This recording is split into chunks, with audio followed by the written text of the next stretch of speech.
आयत नंबर 22, बिस्मिल्लाहिर्रहमान वफिस समाई रिज़्कुकुम वमा तुआदून।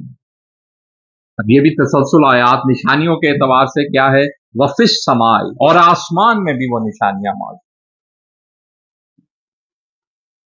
और आसमान में रिज़्कुकुम, तुम्हारा रिज्क,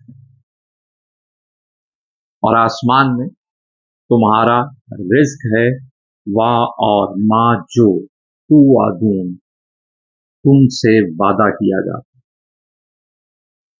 आसमान की निस्बत दो बातें बयान की गई। एक ये बात बयान की गई कि आसमान में तुम्हारे लिए रिज्क है, और आसमान में वो है जिसका तुमसे वादा किया जाता है। आसमान में तुम्हारे लिए रिज्क है। अब इस पर भी बात करें, बहुत गुफ्तगू हो सकती है।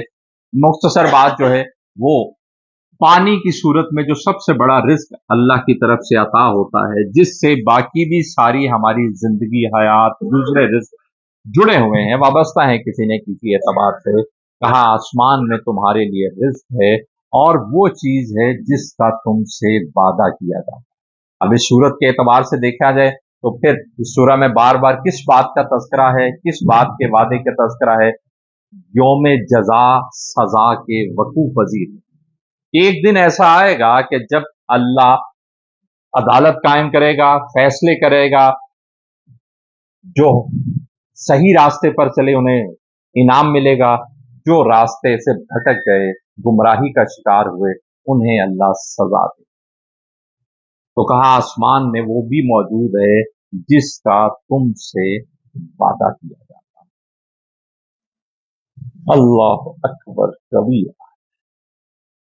अब बात यहां से एक और मैं अर्ज करूं आपकी खिदमत में कि हमने अभी 3 एतबार से बात पढ़ी।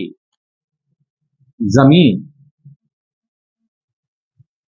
नफ्स यानी इंसान का खुद अपना वजूद, और फिर आसमान। इन 3 आयतों में ये 3 बातें हुई, ये 3 तरह के दलाइल। अब बात तो दूसरे पहलू से अगर हम समझने की कोशिश करें तो ये बात समझ में आती है कि इंसान का अपना वजूद 2 हिस्से रखता है, एक मादी और एक रूहानी। ये तरतीब कैसी कमाल की है, खालिक का कलाम है, यकीनन इसके कमालात कामिल हैं।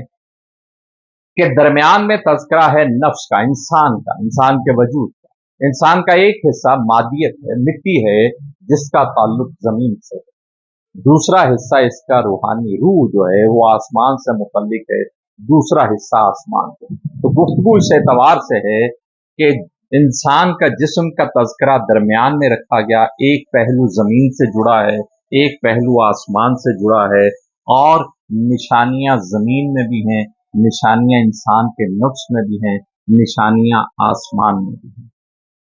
इंसान समझना चाहे तो, अगर वो बसीरत से काम ले, अगर वो यकीन करे, तो हर चीज उसके लिए ये पहलू रोशन करती है कि अल्लाह ने ये सब कुछ बेमकसद तख्लीक नहीं किया, बगैर किसी वजह के तख्लीक नहीं किया। इसके पीछे एक निज़ाम है, एक वजह है, और वो ये है कि अल्लाह अपनी इस मखलूक से एक दिन हिसाब लेगा कि मैंने तुम्हें जो कुछ अता किया, मैंने तुम्हारे लिए जो कुछ फराहम किया, अब हिसाब लूंगा कि तुमने जवाब में क्या किया।